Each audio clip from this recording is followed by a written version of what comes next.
Bom dia, irmãos e irmãs. A paz do Senhor a todos.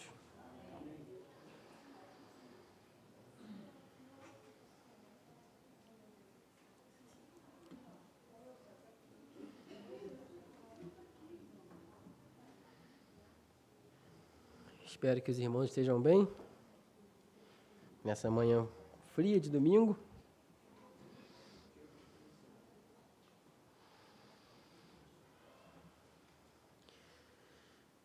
Muito bem.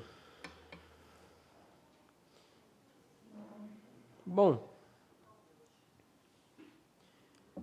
acho que não é surpresa o livro que a gente vai ler hoje, né? Evangelho de Mateus. Peço que você abra a sua Bíblia então de uma vez aí no capítulo 20 de Mateus. Nós não vamos ler agora, mas deixa aberto aí porque em breve faremos a leitura. Obrigado.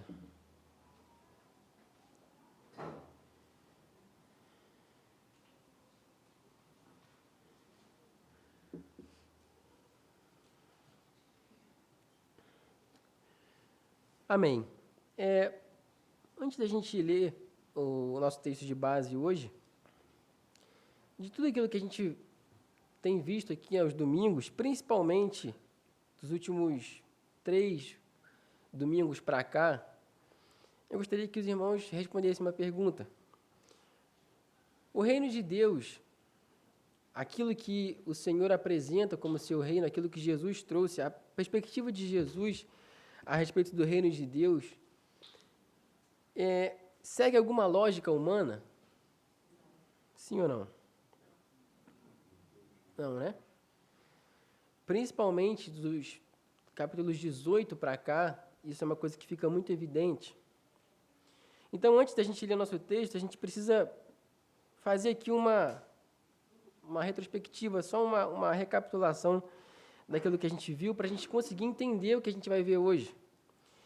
Se a gente voltar um pouco aí, lá no capítulo 18 de Mateus, a gente vai ver que tudo começa quando os discípulos se aproximam de Jesus e eles fazem uma pergunta, onde eles questionam Jesus sobre quem é o maior no reino dos céus. E a partir dessa pergunta, a gente vai perceber que, desse momento em diante, Jesus começa a mostrar para os seus discípulos que o reino de Deus ele não cumpre pré-requisitos humanos. A partir do momento em que os discípulos perguntam quem é o maior no reino dos céus, isso já gera em si mesmo a expectativa de uma resposta que fosse adequada àquilo que eles imaginavam que seria. Quando você pergunta, por exemplo, para um patrão quem é o seu melhor funcionário, você espera que ele vai te responder que é aquele que mais trabalha, que é aquele que desempenha melhor o seu serviço. Então, na cabeça dos discípulos, alguma resposta nesse sentido viria de Jesus, mas Jesus mostra que o reino de Deus não cumpre pré-requisitos humanos. E aí Jesus vai começar a usar exemplos práticos, como ele usa ali as crianças para exemplificar que aquele que recebeu o reino de Deus como uma criança, esse herdará o reino, que o reino de Deus deve ser recebido como uma criança, isso é, com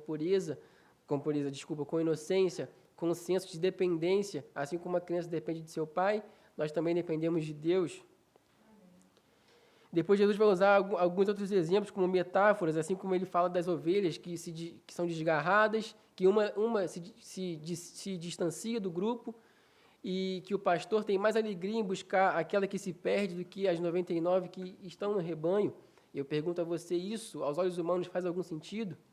Qual de nós se alegra em deixar 99 de alguma coisa que é precioso para nós ou que é preciosa para nós para buscar uma? Para a gente não faz nenhum sentido, mas para o reino de Deus isso faz total sentido.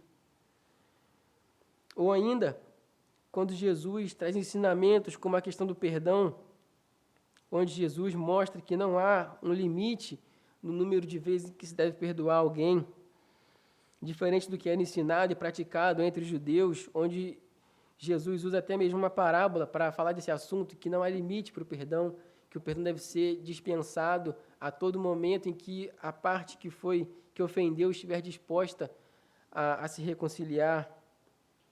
Isso também para a gente não faz muito sentido, mas no reino de Deus faz completo sentido. Ou ainda quando Jesus fala do divórcio, onde fica claro mais uma vez que o reino de Deus não cumpre nossos pré-requisitos, uma vez que Jesus fala, olha, o único motivo pelo qual Deus concedeu ao povo o direito de se divorciar através da lei de Moisés foi por causa da dureza do coração de vocês.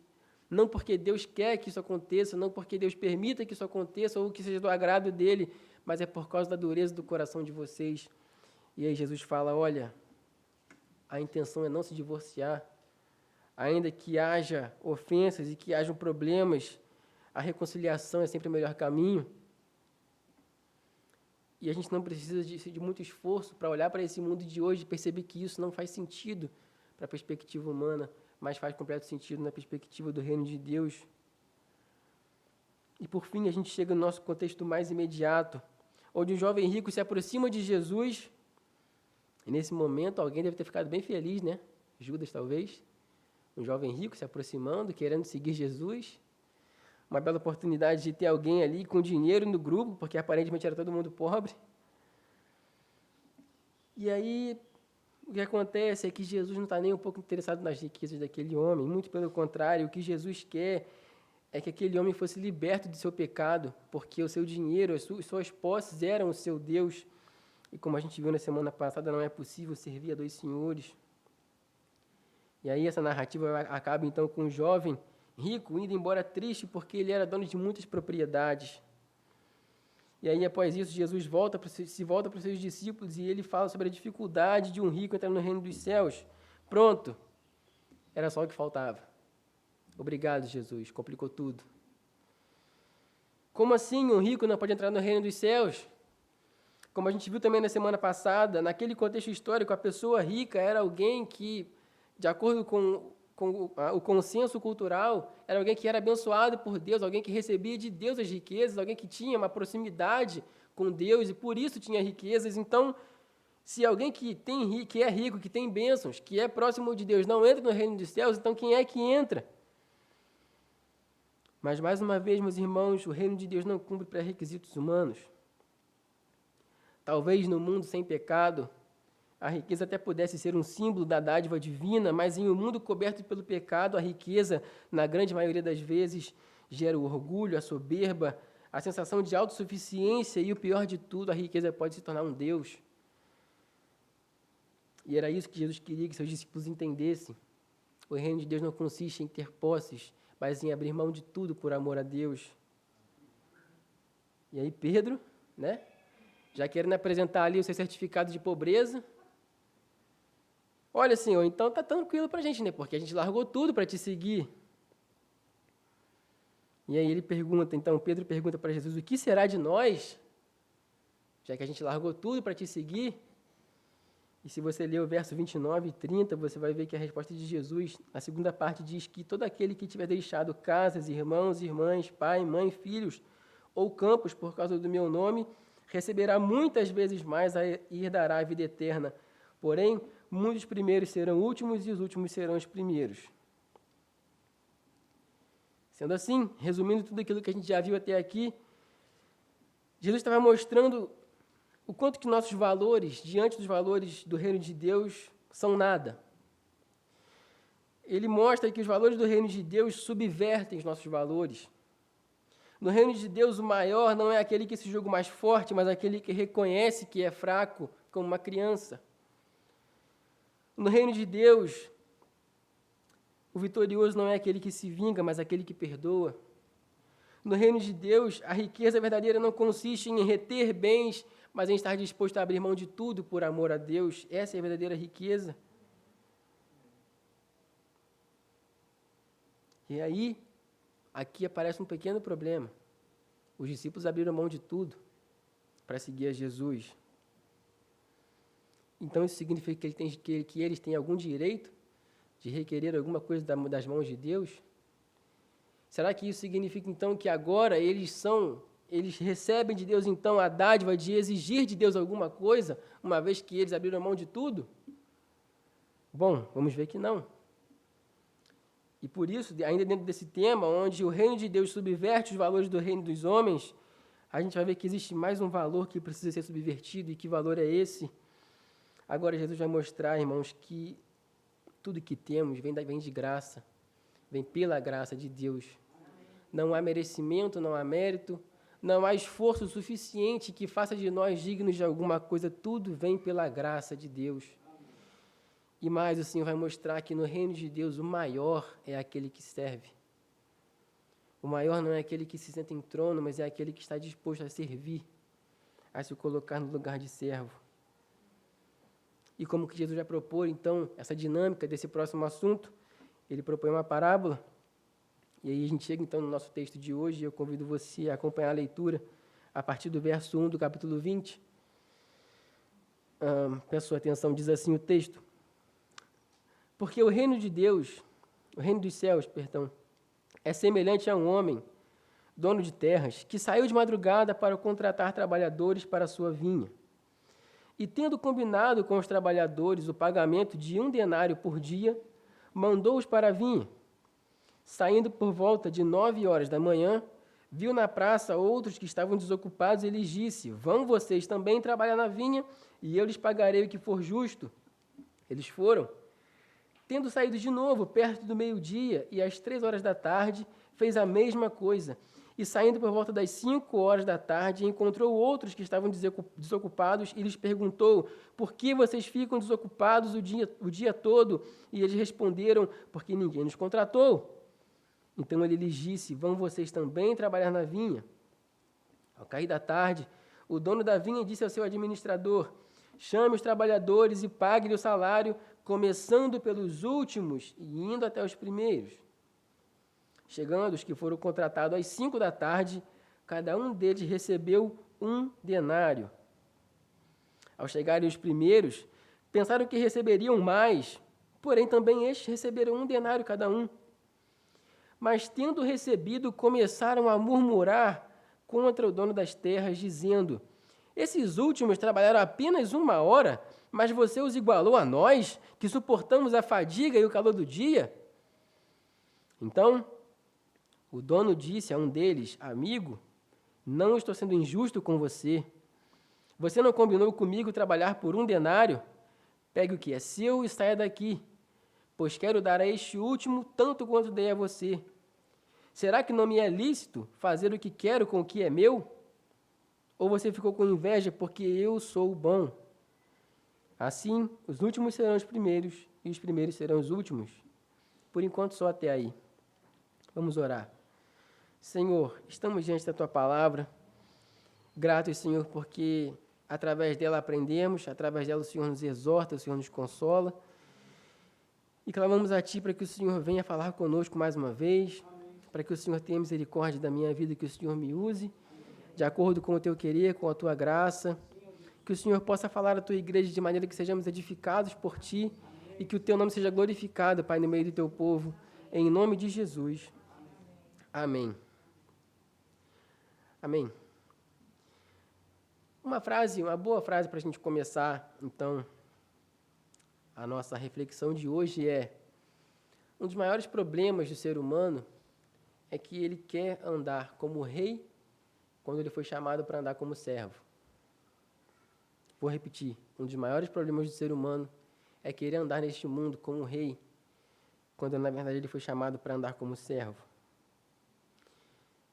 Tentando contextualizar um pouco mais aqui para a nossa realidade de hoje, imagine que você recebeu uma promoção na sua empresa, você já está lá há um tempo, você tem um lugar que você trabalha ali, e você é bem querido, e você recebe uma promoção, agora você é gerente do seu departamento. Vai ganhar uma salinha só para você, seu nome na porta, uma mesa só para você. Vai trabalhar 2 vezes mais que as outras pessoas, mas está tudo bem, porque vai ter uma sala exclusivamente sua, ar-condicionado. O horário vai ficar um pouco mais apertado, você vai trabalhar, carga horária maior, mas tudo bem, agora você é gerente, você tem encarregados. E depois de 1 ano na gerência, você descobre que você está recebendo o mesmo que seus encarregados. Qual seria a sua reação? Seja honesto. Não vem pagar de crente para cima de mim, não. Ficaríamos revoltados. O que é isso, né? E é óbvio que se a gente for olhar para uma perspectiva, né, empresarial aqui no nosso contexto terreno, faz sentido essa revolta. Bem, exatamente essa reação que Jesus quer evitar no meio de seus discípulos, essa revolta. Essa revolta de quem acha que merece algo a mais por ter sido chamado primeiro ou por ter alguma posição de exclusividade. Porque, embora faça sentido no nosso meio humano, no nosso cotidiano aqui, empresarial, profissional, no reino de Deus isso não faz nenhum sentido. E é isso que Jesus quer evitar no meio de seus discípulos, esse pensamento. Então, depois que Jesus dispensou o jovem rico e fez aquelas promessas de que seus discípulos, por terem abandonado tudo para segui-lo, que eles iriam herdar a vida eterna, havia a grande probabilidade, e a gente vai ver isso mais para frente, que isso acontece, de que na cabeça dos discípulos isso fosse algo que eles pudessem exigir, como se eles tivessem o direito de receber a vida eterna, uma vez então que eles abandonaram tudo para seguir a Jesus. Jesus conhece os discípulos, ele sabia que o fato deles terem abandonado tudo para segui-lo poderia se tornar um motivo de vanglória, de orgulho. Porque até mesmo isso, irmãos, até mesmo abandonar as coisas, até mesmo o dar as riquezas, pode se tornar um motivo de vaidade. Por isso a necessidade dessa parábola, e Jesus então apresenta essa situação. Vamos entender então o que essa parábola significa. Bem, essa parábola ela funciona como se ela fosse a vida de uma pessoa e o momento em que o dono da vinha chama os trabalhadores basicamente simboliza o dia do juízo, onde todos prestarão contas diante de Deus. Então aqui o dono da vinha representa quem? Deus. Os trabalhadores que são contratados primeiro, na madrugada, representam quem? Os judeus. Nesse caso aqui, ainda mais especificamente os discípulos. Os outros trabalhadores que são contratados depois, durante o dia, esses seriam quem? Os gentios, aqueles que foram chamados depois, aqueles a quem o evangelho alcançou depois. E ainda o administrador da vinha, o administrador da casa aqui, do dono das terras. Bom, essa eu não vou perguntar porque existem duas interpretações. Alguns dizem que esses seriam os anjos que vão buscar os servos de Deus no dia do juízo, e outros dizem que é o próprio Jesus, que é quem cuida das coisas do Pai. Aí cabe a interpretação mais adequada. Aqui eu acho mais adequada que seria o próprio Cristo, porque é o Cristo quem cuida das coisas do Pai, e ele diz isso em certo momento. Agora, o que acontece então aqui nessa situação? Acontece que essa parábola trata do chamado de Deus ao seu povo, exatamente como acontece na prática. Primeiro, Deus chama quem? Os judeus. Depois, Deus chama os gentios, e isso vai acontecendo de modo gradativo. Agora, a pergunta é, aqueles que foram alcançados depois pela graça de Deus vão receber algo a menos da parte de Deus no dia do juízo? Não. Todos vão herdar a vida eterna. Por quê? Porque não é por obras, é pela graça. Não é pelo quanto se trabalha, é pelo amor de Cristo derramado na cruz do Calvário. Então, seja qual for a situação aqui, o cerne da parábola se dá no fato de que a herança da vida eterna pertence ao Senhor. E Ele dá para quem Ele quer. Sabe qual é o nome disso? Graça. A salvação não pertence aos ricos nem aos pobres, ela não pertence aos judeus nem aos gentios, ela não pertence aos fariseus nem aos discípulos, ela pertence ao Senhor, e Ele a dá a quem Ele quer. A salvação pertence ao Senhor. Esse é um dos versículos que eu mais gosto da Bíblia, está em Jonas. A salvação pertence ao Senhor. Porque isso nos consola, irmãos. Porque a salvação não está na mão de alguém injusto, mas está nas mãos de Deus Todo-Poderoso, que é justo e é fiel, e na sua justiça enviou seu Filho por amor a cada um de nós, onde sua justiça foi satisfeita, e agora, através do Filho, somos chamados de filhos de Deus.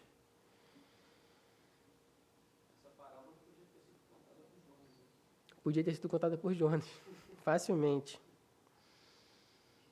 preguei em Jonas recentemente e me sinto agora muito mal por não ter usado essa parábola. Obrigado, pastor.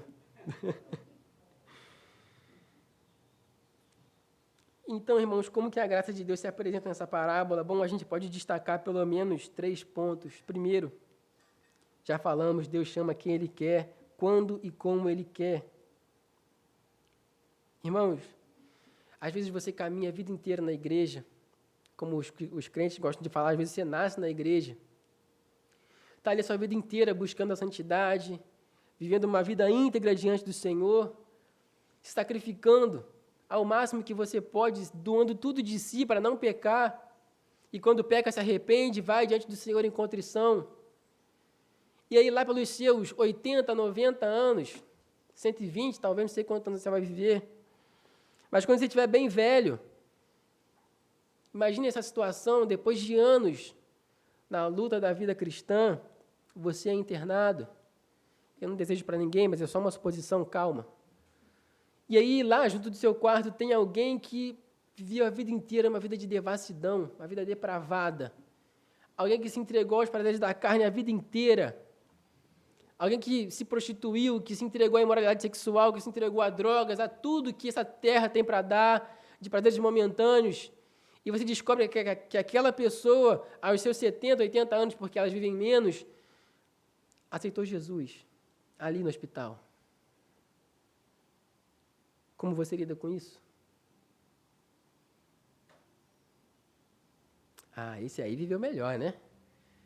Aproveitou tudo e ainda foi salvo no final. Meu irmão, se você pensa assim, reveja seus conceitos a respeito do reino de Deus e do seu serviço a Ele.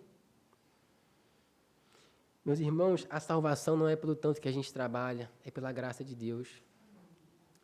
Sabe onde isso fica explícito? Na crucificação. Onde Cristo foi crucificado do lado de 2 bandidos, e um deles, ali, no momento da morte, foi salvo pelo Senhor. Não existe mérito, irmãos. O que existe é graça. Esse é o primeiro ponto. O segundo é a misericórdia de Deus, porque os primeiros trabalhadores recebem aquilo que foi combinado. E aí, ao ser igualado com aqueles que chegaram mais tarde, eles se sentem no direito de reclamar, porque, afinal de contas, eles estão ali a vida inteira trabalhando, eles pegaram o calor do sol, pegaram a pior parte do dia. Mas, meus irmãos, o reino de Deus não se conquista, ele é dado pelo Senhor por misericórdia. É por misericórdia, meus irmãos. Terceiro ponto, Deus é justo. Aquilo que Ele falou, Ele cumpre. E Ele nunca prometeu, meus irmãos, que aqueles que se convertessem antes ganhariam mais do que aqueles que se convertessem depois. Então, Ele é justo. É por isso que o dono da vinha vai dizer, olha, eu não sou injusto com você, o que eu combinei contigo eu estou te dando. Deus é justo e aquilo que Ele prometeu, Ele vai cumprir. E o que Ele promete, irmãos, é uma vida de prazer, de satisfação na sua presença para sempre, quando formos aos céus. E morarmos com Ele na eternidade. E isso, todo aquele que confessa o nome do Senhor receberá, do maior ao menor, do mais forte ao mais fraco. Dessa maneira, a parábola acaba exatamente como acabou a fala de Jesus no capítulo 19, onde ele diz, assim os últimos serão os primeiros serão os últimos. E o que isso quer dizer, irmãos? Isso significa então que é melhor ficar por último na fila? Tipo de brincadeirinha de fila de almoço do retiro, né? O que fica lá por último fala, mas os últimos serão os primeiros. Então vale a pena ser o último? Será então que nós temos que buscar o último lugar? Não, meus irmãos, porque até isso seria motivo de vaidade para nós. Quando Jesus fala isso, o que ele quer deixar claro é que o reino de Deus não segue uma lógica humana. Não há primeiro nem último, só há pecadores arrependidos que são carentes da graça de Deus, é só isso. Não há uma ordem lógica, não há quem seja o primeiro ou quem seja o último, o que há são pecadores que se arrependem e reconhecem seu lugar de dependência do ser de Deus. A vida eterna é dada por graça a quem o Senhor quer dar, ao Senhor pertence a salvação. Será que é lícito? Será que não é lícito que ele faça o que ele quiser com aquilo que é dele? É claro que é lícito. A salvação pertence ao Senhor, é Ele faz o que Ele quer. Ele dá a quem Ele quer. E não cabe a mim, nem a você, querer saber quem vai ser o primeiro, quem vai entrar no reino dos céus primeiro, quem vai ser o segundo. O que cabe a nós, irmãos, é reconhecer que somos pecadores e carentes da graça de Deus. A ordem do reino de Deus não importa. O que importa é que se confesse o nome do Senhor. O que importa é que se sirva ao Senhor. Agora, para que essa salvação pudesse ser alcançada, pudesse alcançar tanto judeus como gentios, para que essa salvação aqui, que é configurada na parábola como um pagamento, para que isso pudesse ser dado de maneira igual a todos os homens, uma coisa precisava acontecer. Para que o dono das terras pudesse pagar os trabalhadores, uma coisa precisava acontecer antes. E o que é, irmãos, que precisava acontecer? A cruz. A cruz precisava acontecer para que essa salvação pudesse alcançar todos os homens. Veja o que Jesus vai dizer, então, para os seus discípulos, a partir do verso 17. Peço que você acompanhe a leitura.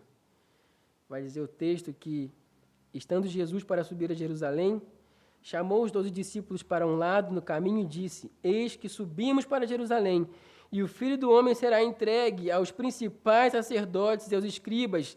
Eles vão condená-lo à morte, entregá-lo aos gentios para ser zombado, açoitado e crucificado, mas ao terceiro dia ressuscitará. Glória a Deus. Tudo isso que Jesus vinha falando a respeito do reino de Deus culminaria no sacrifício da cruz. Como nós vimos, o reino de Deus, no reino de Deus, o maior não é aquele que se julga mais forte, mas aquele que reconhece a sua dependência de Deus, bem como uma criança depende de seu pai. No reino de Deus, o vitorioso não é aquele que se vinga, mas aquele que perdoa. No reino de Deus, a riqueza não consiste em reter bens, mas em abrir mão de tudo por amor a Deus. Mas a pergunta que fica é, irmãos, quem pode fazer isso de maneira plena?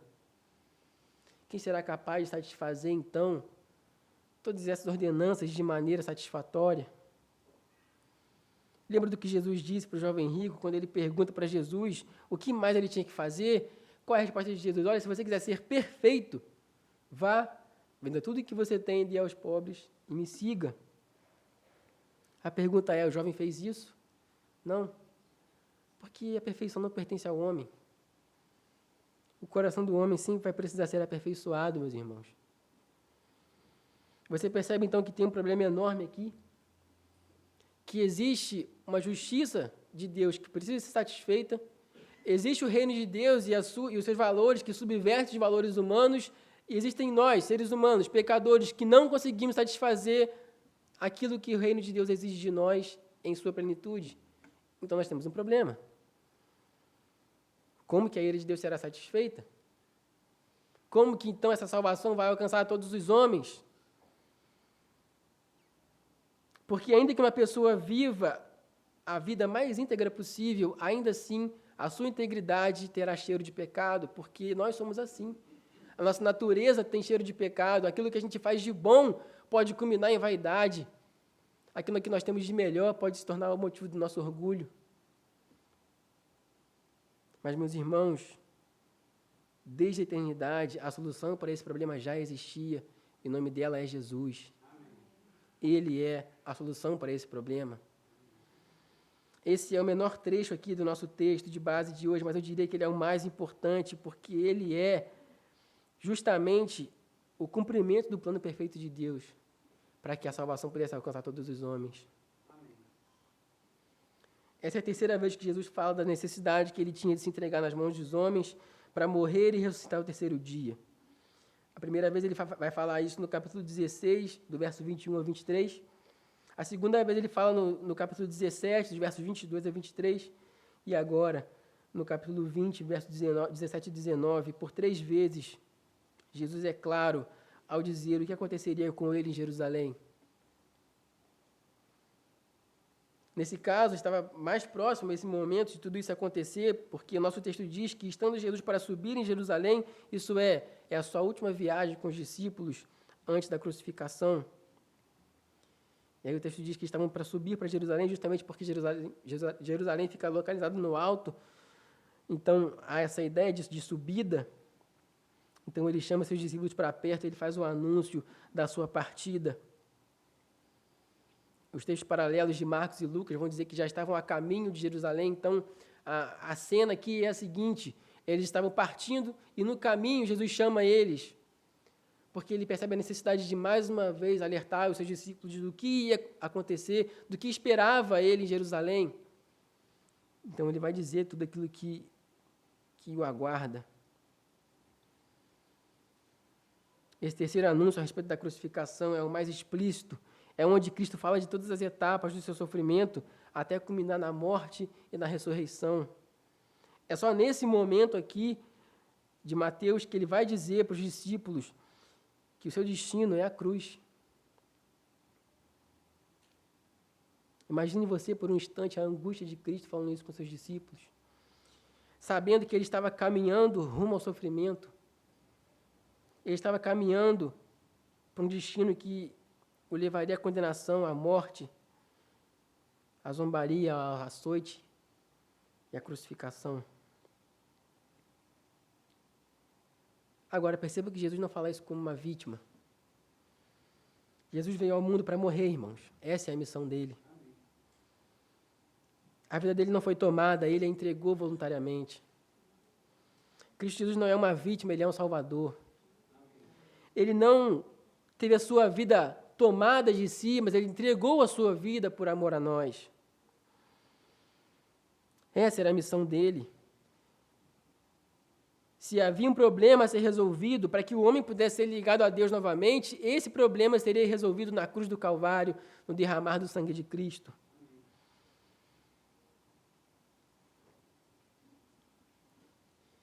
É interessante, irmãos, como funciona a dinâmica da Trindade. Porque Cristo, na eternidade, sabia que desde o momento em que o homem pecasse, a justiça de Deus precisaria ser satisfeita. Ele levanta a mão e diz: Pai, eu vou. Eu vou assumir o lugar deles.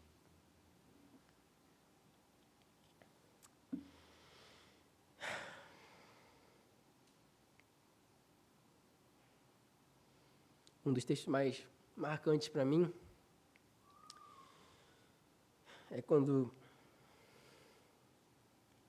Isaías diz que ao Senhor agradou moê-lo. Foi do agrado de Deus. Moeu seu filho na cruz do Calvário. Porque se havia um problema, meus irmãos, essa era a solução. O sacrifício de Cristo. E nessa angústia, nesse ritmo de agonia, onde o que esperava era a crucificação, era ser entregue nas mãos dos homens, era ser moído para o agrado de Deus Pai. Sabe o que acontece? Verso 20. Então se aproximou de Jesus a mulher de Zebedeu com os seus filhos e, adorando, pediu-lhe um favor. E Jesus lhe perguntou: o que você quer? E ela respondeu: mande que no seu reino esses meus 2 filhos se assentem, um à sua direita e outro à sua esquerda. Mas Jesus disse: você não sabe o que está pedindo. Será que podem beber do cálice que estou para beber? E eles respondem: podemos. Então Jesus diz: olha, vocês beberão do meu cálice quanto se assentar à minha direita e à minha esquerda. Não compete a mim concedê-lo, porque é para aqueles a quem o Pai está preparando. Ainda bem que Jesus é Deus, né, irmãos? Glória a Deus por isso, porque, olha, que situação. É impressionante como a cabeça dura desses discípulos funciona. Meu Deus do céu, olha o que Jesus está falando. Depois de tudo que Jesus disse, lá vem Salomé, que é o nome da mãe dos meninos. E falo meninos porque a história diz que eles eram adolescentes, ali entre os 17 e 20 anos, mais ou menos. Agora, a questão é de onde Salomé tirou essa ideia, gente? O que ela está pedindo para Jesus? Será que ela tirou do nada essa ideia de se assentar no trono, uma à direita e uma à esquerda? Bom, não foi do nada. Veja que Jesus, no capítulo 19, no verso 28, quando Pedro fala para ele: Senhor, o que será de nós então que entregamos tudo para te seguir? Aí Jesus responde no verso 28 do capítulo 19: em verdade lhes digo que, na regeneração, quando o Filho do Homem se assentar no trono de sua glória, vocês que me seguiram também se sentarão em 12 tronos para julgar as 12 tribos de Israel.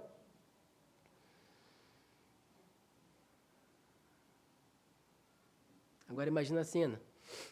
Jesus fala isso aqui para os discípulos. Aí, entre os discípulos, Tiago e João. Jesus fala, olha, quando o reino de Deus se estabelecer, vocês vão se sentar em tronos comigo. E aí, irmão, sabe como é que é, né? Tem aquela linguagem visual. Um olha para o outro. Tronos? Aí, mano, a gente vai sentar em trono com Jesus. Como é que vai ser isso? Que coisa maravilhosa. Aí Tiago fala para João, vamos contar para a mãe, né? Vamos. E chega até Salomé, mãe, você não sabe o que Jesus falou para a gente. A senhora não tem ideia do que ele falou. E a mãe, né, aquela coisa curiosa, meu filho, o que ele falou para vocês? Meu Deus do céu. Mãe, ele falou que a gente vai se assentar em tronos com ele na glória. O quê? Tronos? É? E a gente vai julgar as 12 tribos de Israel. João, você quer julgar qual tribo? Eu quero julgar a meia tribo de Manassés. A tribo menorzinha e menos trabalho. Mas João, não, eu quero jogar a tribo de Judá. Mais importante. E aí, enquanto os meninos estão discutindo ali qual tribo eles vão julgar, a mãe deles, mas espera aí, vocês vão se sentar onde? Será que ele vai colocar Pedro e Judas do lado dele? Aqui não. E eu vou falar com ele para chamar os meus filhos para sentar do lado dele. E aí, Tiago e João, mãe, você vai pedir mesmo? Vou. Mãe, então faz o seguinte, aguarde o momento certo, que a gente te chama para a senhora falar com ele. Tá bom. Aí, o que acontece? Jesus começa a falar aquele papo de morte de novo. Aí Jesus começou a falar de morte, de crucificação, Tiago e João já olham para Salomé. Mãe, vem, chegou a hora. O momento perfeito.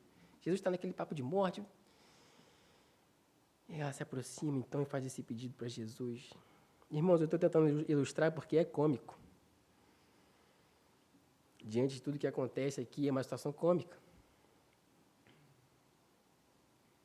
Eu sempre fico imaginando essas cenas na minha cabeça. Desculpa aqui meu devaneio, tá, irmãos? Mas o texto paralelo de Marcos vai dizer que foram os próprios Tiago e João que fizeram esse pedido. Não se sabe ao certo por que há essa diferença entre os dois evangelhos, mas o importante, irmãos, é que o pedido foi feito. E qual é a motivação por trás desse pedido? Será que eles estão pedindo isso porque eles são humildes e eles querem ficar próximo de Jesus ali para poder apoiar ele? Não. Esse pedido, irmãos, reflete a vaidade do ser humano, o desejo de autopromoção, de glória para si, de desejo de se autopromover. O coração deles ainda era um coração cheio de conceitos humanos e vazios. Eles querem ser vistos, eles querem ser honrados, eles querem popularidade. Se Jesus vai estabelecer um reino nessa terra, eu quero sentar do lado dele. Eu quero ser visto do lado dele. Eu quero ser lembrado como aquele que andava mais próximo de Jesus. Porque como a gente já viu aqui, Tiago e João e Pedro eram os mais próximos do Senhor. Foi assim na transfiguração, foi assim na ressurreição da filha de Lázaro. Eles faziam parte desse círculo mais próximo. Então, se eles fazem parte disso, isso tem que ser visto. Senhor, então coloca a gente do teu lado.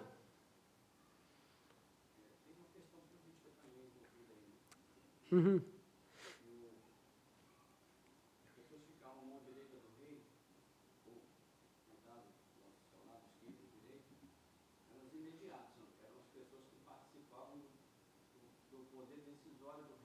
Uhum. Aconselhava o rei.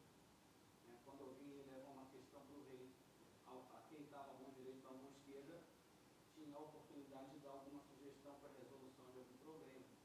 Então, ocupava os primeiros lugares, digamos assim, junto com o rei. Até quando a gente vê os filmes, né, medievais, tem sempre que é o mão do rei, né? Aquele que é a figura ali que está mais próxima, que se senta perto do rei, o conselheiro. Era esse lugar que eles queriam.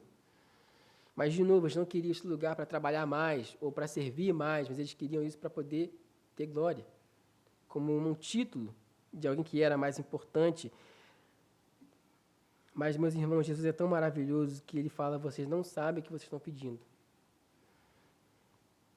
Se eu fosse Jesus, eu ia falar, tá bom, vamos comigo então.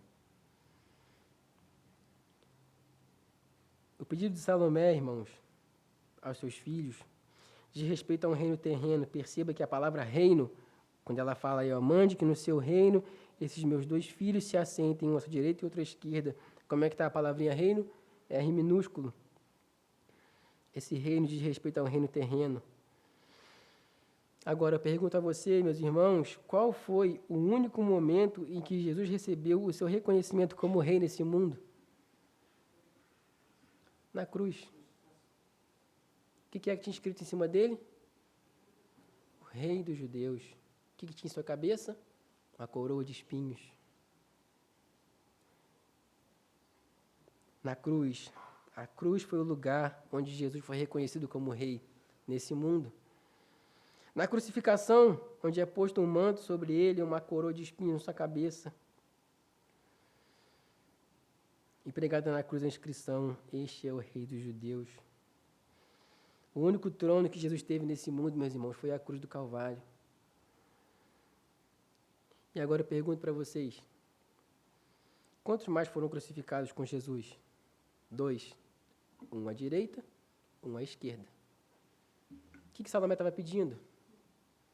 Senhor, coloca uma à direita e uma à tua esquerda. Jesus fala, você não sabe o que você está pedindo. De acordo com João, Salomé estava lá na crucificação. Eu imagino que quando ela viu Jesus crucificado, e aqueles 2 homens do lado dele, ela orou, Senhor, te dou graça pela tua misericórdia, porque o Senhor não me concedeu o que eu pedi. A palavra do Senhor nos diz que a gente não recebe o que a gente pede porque a gente pede mal. Interessante isso, né, irmãos? Mas, de alguma maneira, Jesus vai dizer que ele faz uma pergunta, né? Ele pergunta, será que vocês podem beber do cálice que eu estou para beber? E eles respondem, sim, podemos. Tão apressados em responder. Nem pensaram na pergunta. Talvez a resposta mais lúcida aqui fosse, Senhor, qual é o cálice que você vai beber? Né? Para saber se é sim ou não. Se fosse assim, eles saberiam que o cálice que Cristo está para beber é o cálice da ira de Deus. O cálice que Jesus está para beber é o cálice da angústia, do sofrimento, da dor, da crucificação, onde toda a impiedade humana seria descarregada na pessoa de Cristo em forma de dor, de açoite, de sofrimento, aquele que nunca pecou, mas que se fez pecado, de maneira que fosse satisfeita a ira divina, para que houvesse reconciliação entre Deus e homem. Esse era o cálice de Cristo. Talvez se eles escutassem isso antes, eles dissessem, bom, Senhor, então está tranquilo, a gente pode sentar nos últimos lugares. Mas eles disseram, não, nós podemos. E aí vem a sentença, Jesus diz, olha, então vocês beberão do meu cálice. Se é isso que vocês querem, está tudo bem. E, em certa medida, isso de fato aconteceu, porque Tiago foi o primeiro discípulo morto, o primeiro mártir, morto pela espada. O texto de Atos, no capítulo 12, diz isso. E João foi deportado para a ilha de Patmos. E se você, assim como eu, gosta desses links que a Bíblia tem ali, né, nas entrelinhas, num contexto onde Jesus está falando que os primeiros serão os últimos e os últimos serão os primeiros, Tiago foi o primeiro a morrer e João foi o último. Agora, se era glória e reconhecimento que eles queriam, então, de fato, o seu pedido foi um completo fracasso. Porque tudo que eles conseguiram foi ter parte com o sofrimento de Cristo. Ainda que eles ficassem próximos de Jesus, tudo aquilo que eles conseguiram com isso foi parte no sofrer de Cristo. Então, eles pedem uma coisa que eles não receberam, porque o lugar de honra ao lado de Cristo, cabe ao Pai escolher quem vai sentar. Tudo que eles conseguiram com esse pedido, irmãos, foi uma sentença de beber do cálice de Cristo, do sofrimento. Até aqui está tudo bem, gente? Estamos conseguindo acompanhar o raciocínio? Pastor? Tem uma questão importante também que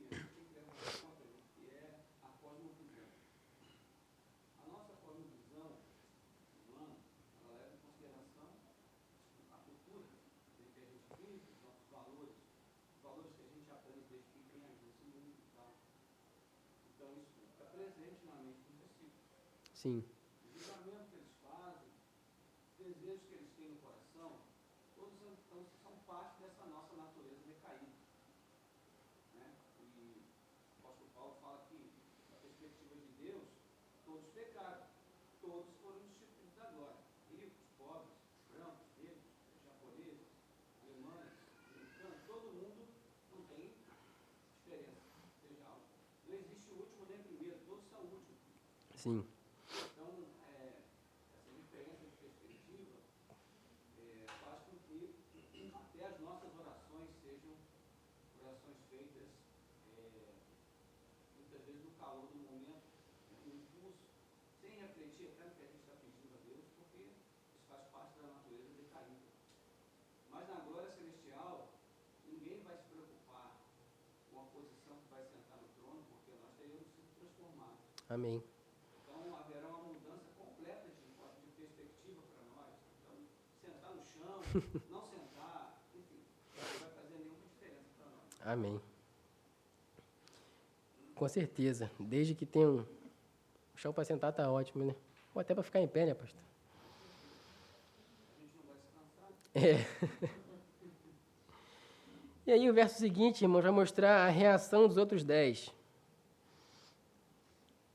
Os 10 discípulos que não fizeram parte dessa conversa boba, eles vão dizer... Não, aí vai dizer o verso 24, que quando os outros 10 discípulos ouviram isso, ficaram indignados com os 2 irmãos. Bom, pelo menos nós temos 10 discípulos que repreenderam a atitude de Tiago e João. Pelo menos nós temos 10 discípulos que são mais espirituais, certo? Errado. O problema deles não era o pedido de Tiago e João. O problema deles é que eles pediram na frente. O problema deles é que isso foi uma conspiração. Eles pediram isso sem o consentimento dos outros 10. Eles ficaram indignados porque, peraí, como é que eles estão pedindo isso aqui sem a nossa presença? Como é que eles estão exigindo isso sem nós aqui para resolver? Quem vai sentar aonde? Como assim? No fundo, irmãos, o coração de todos eles era muito semelhante. Todos eles queriam as mesmas coisas. É o que o pastor acabou de falar, eles faziam parte de uma mesma cultura, de uma mesma cosmovisão. A compreensão deles a respeito do reino que viria ainda estava muito enraizada naquilo que foram os tempos de glória de Israel no passado, com Davi, com Salomão. Então eles ficam indignados, mas como assim? Ainda chamaram a mãe, apelação chamar a mãe para o negócio? Deixa a mãe fora disso, vamos resolver aqui entre nós. E aí Jesus, percebendo ali esse movimento, haja paciência, Jesus, ele chama. Então vai dizer o texto do verso 25 que ele chama para junto de si. E aí vai dizer, aí Jesus os chama e diz, vocês sabem, a partir do verso 25, parte B, vocês sabem que os governadores dos povos os dominam e que os maiorais exercem autoridade sobre eles, mas entre vocês não será assim. Pelo contrário, quem quiser tornar-se grande entre vocês, que se coloque a serviço dos outros. E quem quiser ser o primeiro entre vocês, que seja servo de vocês, tal como o Filho do Homem, que não veio para ser servido, mas para servir e dar a sua vida em resgate de muitos. Bendito seja o nome do Senhor, irmãos. Primeiro, Jesus aponta para o sistema e para o poder desse mundo. Provavelmente, para os discípulos de Jesus, a maior referência que eles tinham de poder naquele momento era o Império Romano. Então, pense que se eles esperavam um Messias terreno que fosse estabelecer o seu reino aqui na Terra, a maior referência que eles tinham, que eles poderiam ter como uma comparação, a maior referência de potência que eles tinham naquele momento era o Império Romano.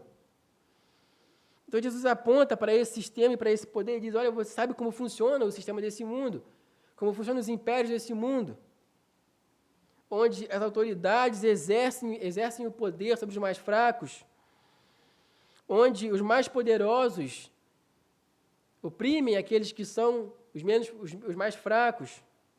E aí lá vem Jesus subverter os valores humanos mais uma vez, e ele diz, entre vocês não será assim.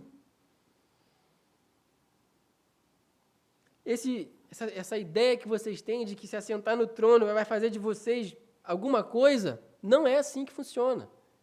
Porque no reino de Deus, as coisas funcionam de maneira diferente, o maior é aquele que serve. Tal como o Filho do Homem que veio para servir e não para ser servido. Depois de tudo que Jesus já havia dito, agora ele pega pesado aqui, ele quebra toda e qualquer aspiração que eles tinham a altos cargos, a reconhecimentos. E diz, olha, entre vocês não vai ser assim. Não vai ser como os reinos desse mundo. Não vai ser como vocês imaginam que é. Essa fala de Jesus, irmãos, de serviço, de se colocar no lugar de servo, traz alguma cena em mente? Além da crucificação, é claro. Lava-pés. Ali naquele momento, onde Jesus prepara a ceia para os discípulos, não tem a figura do servo presente, porque é só entre eles, e o servo, que era quem costumava lavar os pés daqueles que chegavam, não está, então todo mundo chega ali, com o pé sujo, vamos para a mesa assim mesmo, está ótimo. E aí Jesus, lá do seu lugar, percebe que está todo mundo com o pé sujo, levanta e faz o quê? O serviço do servo.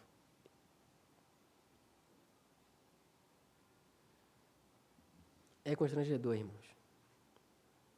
O Criador do universo, a palavra de Deus encarnada, o Filho do homem, aquele que vive em eterna glória, aquele cujos serafins e querubins adoram dia e noite, dizendo: Santo, Santo, Santo é o Senhor. Foi esse que se humilhou e lavou os pés dos discípulos. Aquele que formou o homem do barro, agora tira o barro dos pés de seus discípulos. Só o Senhor é Deus, irmãos. É por isso que o Evangelho ele envergonha tanto a gente, porque ele nos constrange, ele nos coloca no nosso lugar. Um dos nossos maiores problemas, como eu disse lá no começo, é que a gente acha que, por ter sido chamado pelo Rei dos Reis e Senhor dos Senhores, nós temos o direito de andar como reis, quando, na verdade, nós fomos chamados para andar como servos. Quando Jesus convoca os seus seguidores, ele não diz: olha, escolhe aí o trono que vocês vão sentar e me sigam. Não.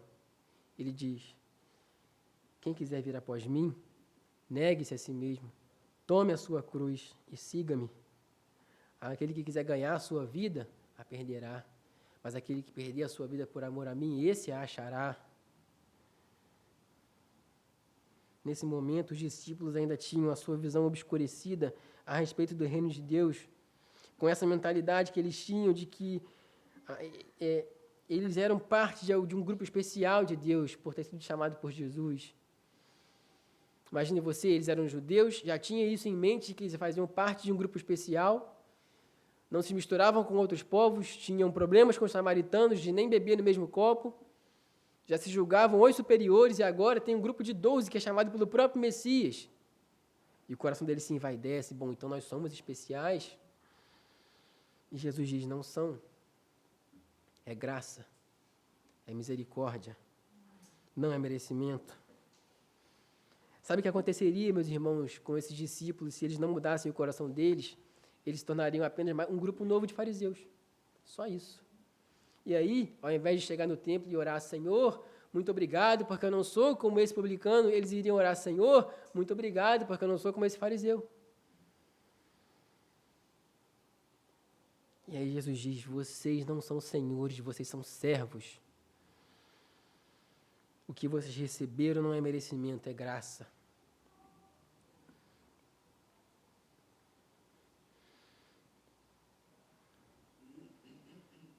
Mas, irmãos, a pergunta é: quem é o maior exemplo daqueles que são chamados por Deus? São os poderosos desse mundo? São os reinos desse mundo? Não. São as estruturas de poder desse mundo? Não. O maior exemplo daqueles que são chamados por Deus é Cristo.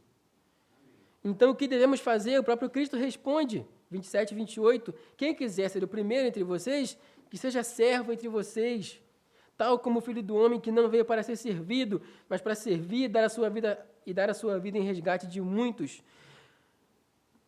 Qual é a importância disso, meus irmãos? Qual é a importância, então, de se colocar nesse lugar de servo? Por que ele está sendo tão enfático nisso? Por que Jesus está colocando tanta ênfase nesse ensinamento, nessa disposição do homem de ter que servir, de se colocar no lugar de servo? A questão é, meus irmãos, que enquanto a gente não assume o lugar de servo, a gente sempre vai achar que somos merecedores daquilo que recebemos.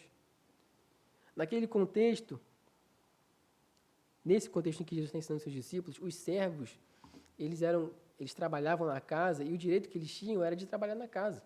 Eles poderiam dormir ali, comer da comida, mas não tinha salário, não tinha pagamento, eles eram servos. E tudo aquilo que vinha extra para eles, um pagamento, uma roupa nova, eles sabiam que era graça, que era a bondade dos seus superiores. Jesus está falando para eles aqui, olha, enquanto vocês não assumirem o lugar de servo, vocês vão continuar achando que aquilo que vocês recebem da parte de Deus é porque vocês foram bons em algum momento ou porque vocês têm algum mérito, vocês não têm. O mesmo a gente tem que receber para nós, meus irmãos. Nós não fomos chamados porque a gente é mais bonito, ou porque é mais feio, ou porque trabalha mais, ou porque trabalha menos, é porque Deus é um Deus de graça e misericórdia. É só isso. Quer dizer, só entre aspas, é claro. O problema dos primeiros trabalhadores da parábola é o mesmo problema dos discípulos.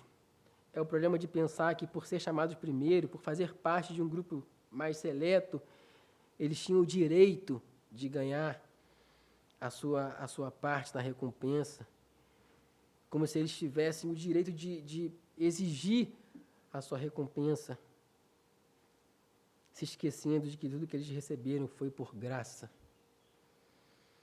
Nesse sentido, o único que poderia exigir alguma coisa não exigiu. O único que foi achado digno e perfeito aos olhos do Senhor não exigiu um trono, mas se entregou numa cruz. E é por isso que a gente fala constantemente que Jesus foi tudo aquilo que nós jamais seríamos capazes de ser, porque ele foi o servo perfeito. E sendo o servo perfeito, ele se tornou o servo sofredor, porque ele levou sobre si as nossas iniquidades. O castigo que nos traz a paz estava sobre ele. Meus irmãos, nem para ser servo a gente presta. Desculpa te falar isso assim na sua cara, mas essa é a realidade. Então Cristo vem e ele assume a forma de servo perfeito para satisfazer o Pai. Aquilo que nós jamais seríamos capazes de fazer.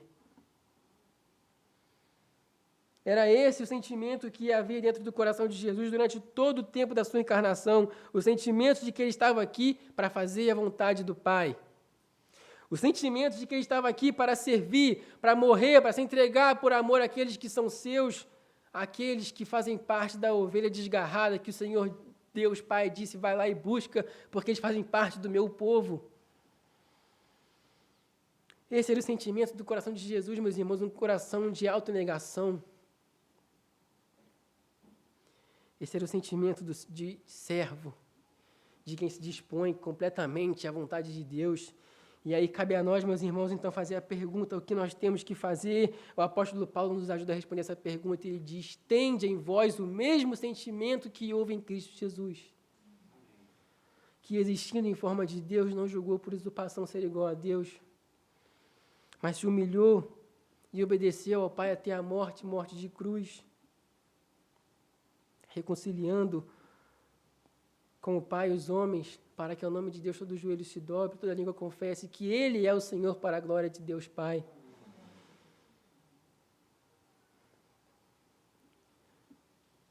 Nós fomos chamados para fazer parte da família de Deus, fomos chamados para fazer parte do seu reino, assim como aqueles trabalhadores foram chamados para trabalhar, assim como os discípulos foram chamados por Jesus, assim como os judeus foram chamados por Deus para fazer parte do seu povo, mas isso não nos dá o direito de nada, meus irmãos, de nada. O simples ato de servir ao Senhor é um ato de graça. O simples fato de ser chamado pelo Senhor e de ouvir a sua voz é graça. Quanto mais a salvação eterna, meus irmãos, quanto mais o lavar precioso de seu sangue, sangue inocente, é graça, não é merecimento. Nós não fomos chamados para andar nesse mundo como reis e rainhas, príncipes ou princesas, por mais que você queira acreditar nisso.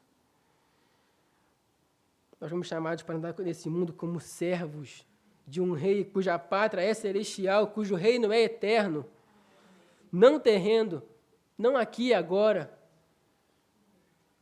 mas daqui a pouco e até a eternidade. Nós não somos melhores do que ninguém, meus irmãos. A nossa missão aqui não é saber quem serão os últimos ou os primeiros. A nossa missão aqui é servir à vontade de Deus Pai, para que ao nome dele todo joelho se dobre e toda língua confesse que ele é o Senhor.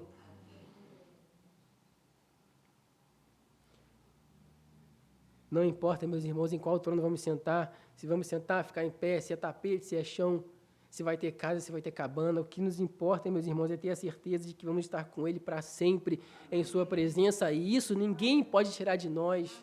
Seja você salvo agora, daqui a pouco, no leito de morte ou no seu nascimento, não importa, porque no reino de Deus não é por merecimento, é por graça.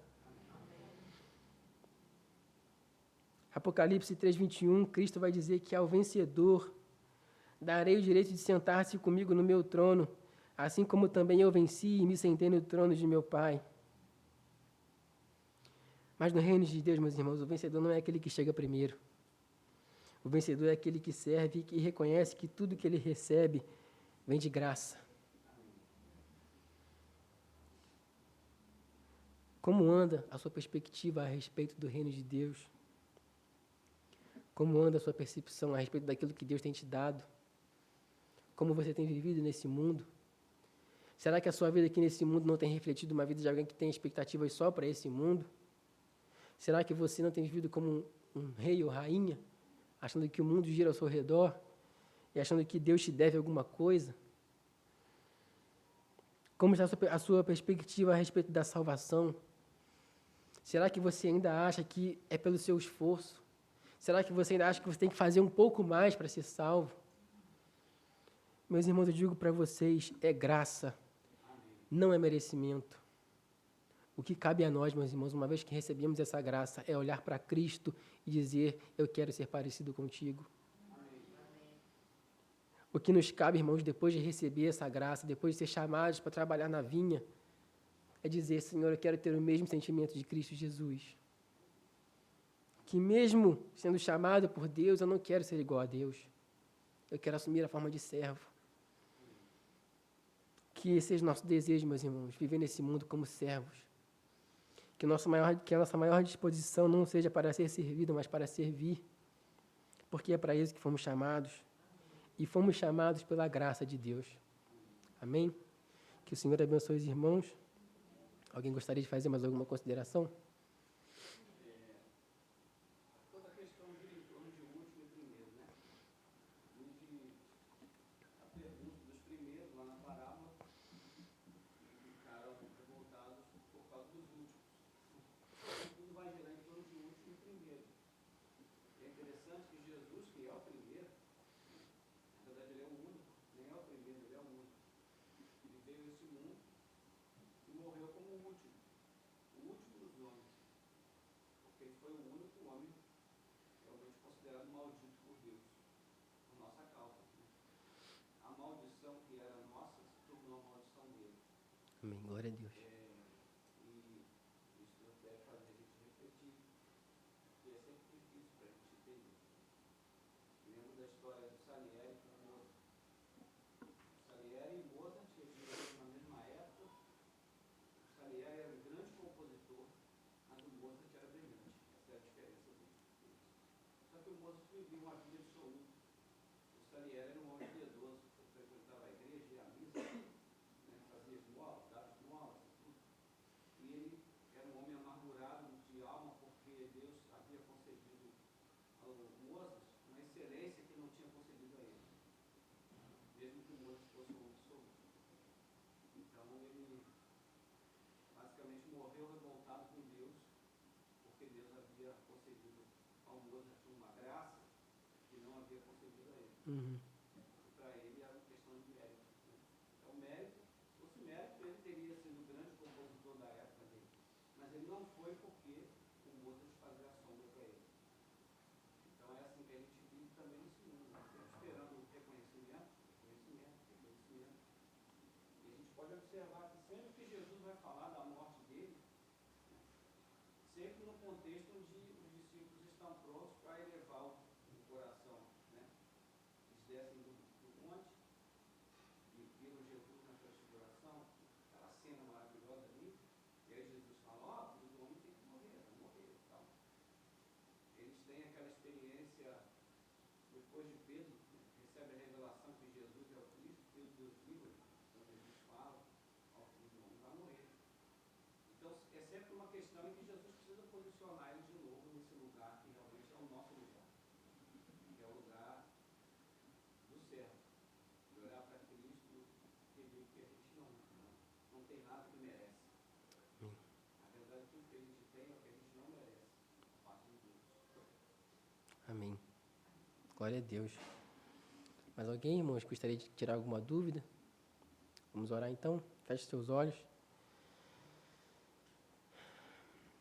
Senhor Deus e Pai, nos colocamos diante de Ti mais uma vez, com nossos corações gratos, Senhor, a Ti.